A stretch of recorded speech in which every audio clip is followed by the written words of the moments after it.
என்ன மன்னிச்சிருங்கன்னு சொல்லி காலில் விழுந்துட்டாருங்க சார். ரொம்ப அழுதாருங்க.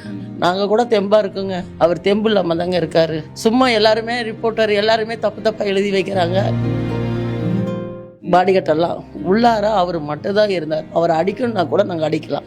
நாங்கள் 8 பேர் போயிருந்தோம். எங்கள் காலெல்லாம் உழுது மன்னிப்பு கேட்டார். என்னை மன்னிச்சுக்கோங்க, உங்களை இங்கே வர வச்சு பார்க்கறதுக்கு ரொம்ப ரொம்ப தயவு பண்ணி மன்னிச்சுக்கோங்கன்னு அழுதுட்டார். அவரை பார்த்து நாங்கள் எங்கள் பிள்ளைய போட்டோவை பார்த்துட்டு ரொம்ப அழுதுட்டார். நம்ம மக்களுக்கு பாதுகாப்பு மினிஸ்டர் தான் கொடுத்துருக்கணும், கலெக்டர் தான் கொடுத்துருக்கணும். அவங்க கொடுக்காததுக்கு விஜய் ஒன்றும் பண்ண முடியாது. வேலுச்சிராமபுரத்தில் ஒரு பஸ்ஸு போனால் ஒரு 2 வீலர் போகிறதே கஷ்டம். அது நம்ம எங்கள் மாதிரி இருக்கவங்களுக்கு தெரியும், உங்களுக்கு தெரியாது. நம்ம மக்களை பாதுகாப்புறது நம்ம மினிஸ்டர் தான். 500 ரூபா காசு கொடுத்தோம், நாங்கள் போகலை. அவங்க 10,000 ரூபா கொடுத்ததுனால பேசுகிறோன்னு சொல்லவும் வேண்டாம். அன்னைக்கு ஸ்டாலின் உள்ளார வந்தப்போ கூட நாங்கள் பார்க்கல அவரெல்லாம். நாங்களாம் வெளியே தான் அழுதுகிட்டு இருந்தோம். 2வது என் பையனுக்கு இன்சூரன்ஸ் போட்டு கொடுத்துட்டாங்க. மாதம் 5,000 ரூபா கொடுத்துட்டு இருக்காங்க. இன்னும் ஏறலை, அடுத்த மாதத்துலேருந்து டிபிட் ஏறும்னு சொன்னாங்க. உங்களுக்கு ஒரு தானே இருப்பேன், பாதுகாப்பாக இருப்பேன்னு சொன்னாங்க சார். என்னை மன்னிச்சிருங்கன்னு சொன்னாங்க சார். உடனே என்னை காலில் விழுந்துட்டாருங்க சார். என்ன மன்னிச்சிருங்கன்னு சொல்லி காலில் விழுந்துட்டாரு. விஜய் உங்களை அழைச்சிருந்தார். நேரில் வரல அப்படின்னு சொல்லிட்டு பலரும் வருத்தங்களை தெரிவிச்சிருந்தாலும் உங்களோட தரப்புல இருந்து விஜய் எங்களை கூப்பிட்டுருந்தாரு, ஆறுதல் தெரிவித்தார் அப்படின்ற விஷயங்களெல்லாம் நீங்கள் சொல்லியிருந்தீங்க. விஜயை சந்திப்பின் போது என்ன நடந்தது? ஒன்றும் இல்லை, இங்கேருந்து கூப்பிட்டாங்க, வாங்க போகலாம், போய் பார்க்கலாம் சார் அப்படின்னாங்க. இங்கே வர்றதுக்கு அவருக்கு மண்டபத்துக்கெல்லாம் புக்கிங் பண்ணியிருந்தாங்க, கேன்சல் பண்ணிட்டாங்கன்னு சொன்னாங்க. இதெல்லாம் விசாரிச்சுட்டு பேப்பரில் செல்லுலாம் பார்த்துட்டு தான் இருக்கோம். அவருக்கு இந்த ஏரியாவில் இந்த மாவட்டத்தில் எந்த மாவட்டத்துலேயும் அவருக்கு தனிப்படை அமைக்க முடியாது. 10வதுக்கு ரசிகர் கூட்டம் ஓவரு. அவர் போனாலும் இன்னும் யாராவது இழக்க தோணுமோ அப்படிங்கிற ஒரு பயத்தில் கூட அவர் வராமல் இருக்கலாம்.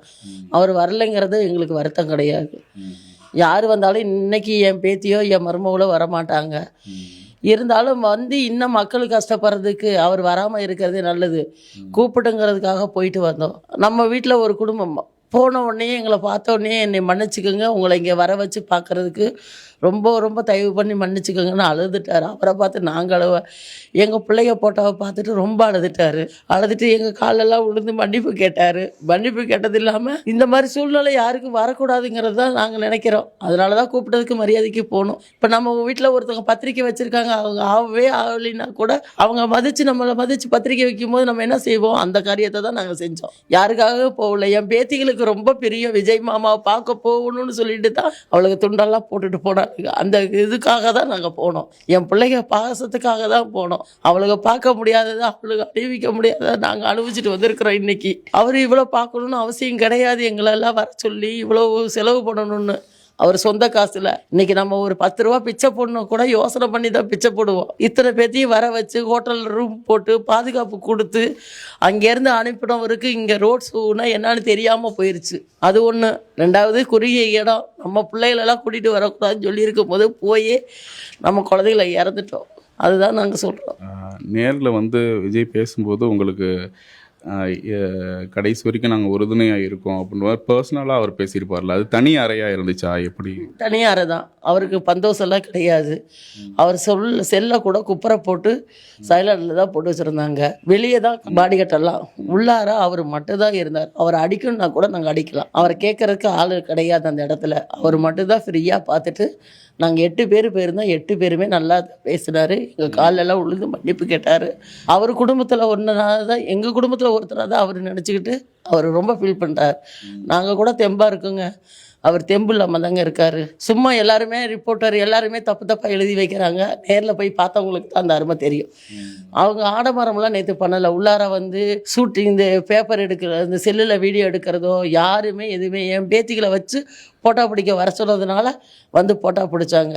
என் பேத்தியும் என் பையனை மட்டும்தான் வச்சு அவளுங்களுக்கு ஆசை. அதனால் அவள் ஃபோட்டோவை மடியில் வச்சு பிடிக்கணும்னு அதுக்காக நாங்கள் அந்த போட்டோவை கொண்டு போயிருந்தோம். நாங்கள் சொன்ன காரணத்தினால எல்லாத்துக்குமே போட்டோ கொடுத்து எல்லாத்துக்கும் போட்டோ பிடிச்சிருக்கிறாரு. ஏன்னா இவர் ஒரு ரசிகர் இருந்தால் பார்க்க போனோம், இவர் அரசியலுங்கிறதுக்காக நாங்கள் பார்க்க போகல. ஓட்டுங்கிறதே நம்ம உரிமை. நம்ம அந்த ஓட்டு போடுற அன்னைக்கு நமக்கு என்ன தோணுதோ அதை தான் போடுவோம். அதனால தான் நாங்கள் போனது நேற்று.